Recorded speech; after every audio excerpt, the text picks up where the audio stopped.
അതിൽ നിന്നുള്ള രൂപ പോയി വരാം. അതിനുള്ള മറുപടി അല്ല, അങ്ങ് ആദ്യം ചോദിച്ച ഒരു ചോദ്യത്തിൽ 219 കോടി രൂപ തങ്ങളുടെ അക്കൗണ്ടിൽ ഉണ്ടായിരുന്നിട്ട് അല്ലെങ്കിൽ അത് വേണമെന്ന് ആവശ്യപ്പെടുമ്പോൾ അത്രയും തുക നിങ്ങളെടുത്ത് ചെലവഴിച്ചോന്നാ ചോദിച്ചത്. അതിൽ എയർ ലിഫ്റ്റിംഗുമായി ബന്ധപ്പെട്ടുകൊണ്ട് വ്യോമസേനയ്ക്കുള്ള ബില്ലും ഡെബ്രീസ് മാറ്റാൻ വേണ്ടിയിട്ടുള്ള ബില്ലും അതൊന്നും ആ സമയത്ത് വന്നിട്ടില്ല. അപ്പൊ ഡെബ്രീസ് ജനുവരി മുതലേ മാറ്റുന്നുള്ളൂ. എയർ ബില്ല് വന്നത് കഴിഞ്ഞ ആഴ്ചയാണ് 153 കോടി. ഇതെല്ലാം അടിയന്തര സഹായത്തിൽ തന്നെ അനുവദിച്ച തുക കിട്ടുമായിരുന്നെങ്കിൽ അതിൽ നിന്ന് വിനിയോഗിക്കേണ്ടതാണ്. അതുകൊണ്ട് ഗവൺമെന്റിനെ സംബന്ധിച്ചിടത്തോളം ഇതിൽ കൃത്യമായിട്ടുള്ള കാൽക്കുലേഷൻ ഉണ്ട്. എവിടെ ചെലവഴിക്കണം, എങ്ങനെ ചെലവഴിക്കണം. ഇപ്പോ വീട് നിർമ്മാണം, ആ വീട് നിർമ്മാണം തുടങ്ങാൻ തയ്യാറാണ്, പക്ഷെ ഭൂമിയില്ല. ഭൂമി വാങ്ങിക്കാൻ SDRF നിന്നോ ഫണ്ട് ചെലവഴിക്കാൻ കഴിയില്ല.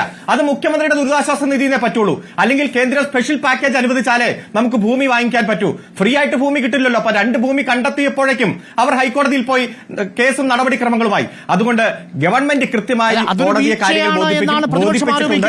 അത് കോടതിയുടെ ഒരു ഫോർമാറ്റിലാക്കി കൊടുക്കണം.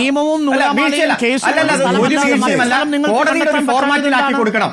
എന്തുകൊണ്ടാണ് ഇത് കോടതി വ്യവഹാരങ്ങളിലേക്ക് പോകുന്ന ഒരു 2 പ്രോപ്പർട്ടി മാത്രം നിങ്ങൾ കണ്ടെത്തിയത്? വേറെ പ്രോപ്പർട്ടി എന്തുകൊണ്ട് കണ്ടെത്താൻ പറ്റിയില്ല? അവരുമായി കോടതി കയറുന്നതിന് മുമ്പ് ചർച്ച എന്തുകൊണ്ട് നിങ്ങൾക്ക് ചെയ്യാൻ സാധിച്ചില്ല? മേപ്പാടി പട്ടണത്തിലെ മിസ്റ്റർ അരുൺ, മേപ്പാടി പട്ടണത്തിലെ 30 മേപ്പാടി പട്ടണത്തോട് യോജിച്ച് കിടക്കുന്ന, അതായത് ഈ അപകടത്തിൽപ്പെട്ടവരുടെ ആവാസ വ്യവസ്ഥയ്ക്ക് യോജിച്ച 30 സ്ഥലങ്ങൾ കണ്ടെത്തി. അതിൽ നിന്ന് 10 എണ്ണം വീണ്ടും തെരഞ്ഞെടുത്തു. ആ 10 എണ്ണത്തിൽ നിന്നാണ് അവിടുത്തെ എല്ലാം നഷ്ടപ്പെട്ട ജനങ്ങളുടെ അഭിപ്രായം കൂടി തേടിയിട്ടാണ് 2 എണ്ണം സെലക്ട് ചെയ്തത്. കിട്ടിയെന്ന് പറഞ്ഞിട്ട് എന്ത് കാര്യം അരുൺ? ഇതെല്ലാം തെരഞ്ഞെടുത്തു, അവസാനം ഇതെല്ലാം കോടതി കയറി. അല്ല ഒറ്റ ദിവസം കൊണ്ട് എടുക്കേണ്ട തീരുമാനമാണോ? ഒരു ജനതയെ പുനരധിവസിപ്പിക്കാൻ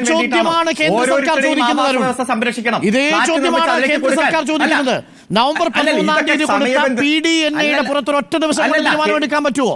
ഇപ്പൊ അരുൺകുമാറും ചോദിക്കുന്നു, ഒറ്റ ദിവസം കൊണ്ട് തീരുമാനമെടുക്കാൻ പറ്റുമോ പുനരധിവാസത്തിന്റെ കാര്യത്തിൽ?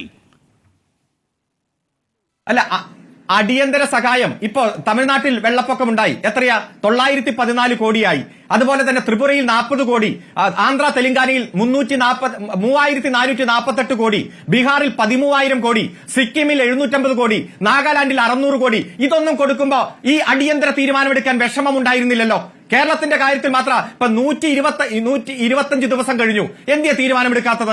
അപ്പൊ അതിന്റെ പിന്നിലുള്ള രാഷ്ട്രീയം എല്ലാവർക്കും മനസ്സിലാകും, ജനങ്ങൾക്ക് മനസ്സിലാകും. കോടതിയിൽ കൃത്യമായിട്ടുള്ള മറുപടി കൊടുത്തിട്ടുണ്ട്. കോടതിയുടെ ഫോർമാറ്റിൽ അത് അടുത്ത വ്യാഴാഴ്ച കൊടുക്കും. കൃത്യമായി കോടതിക്ക് കാര്യങ്ങൾ അറിയാം. ഇതേ കോടതിയാണ് ചോദിച്ചത് എന്തെങ്കിലും ഈ ഹൈക്കോടതി തന്നെ ചോദിച്ചു എന്തെങ്കിലും കേരളത്തിന് കൊടുക്കൂ എന്ന് ചോദിക്കുന്ന സാഹചര്യമുണ്ടായി. അതുകൊണ്ട് BJP എത്ര നുണ പറഞ്ഞാലും ആക്ഷേപങ്ങൾ ഉന്നയിച്ചാലും നമ്മുടെ മുന്നിലുള്ള വിഷയം ഈ വയനാട്ടിലെ സാധാരണക്കാർക്ക് നയാ പൈസ കൊടുത്തിട്ടില്ല എന്നുള്ളതാണ്.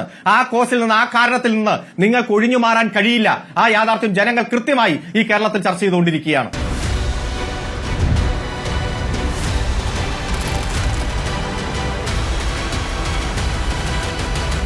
Debate with Dr. Arun Kumar.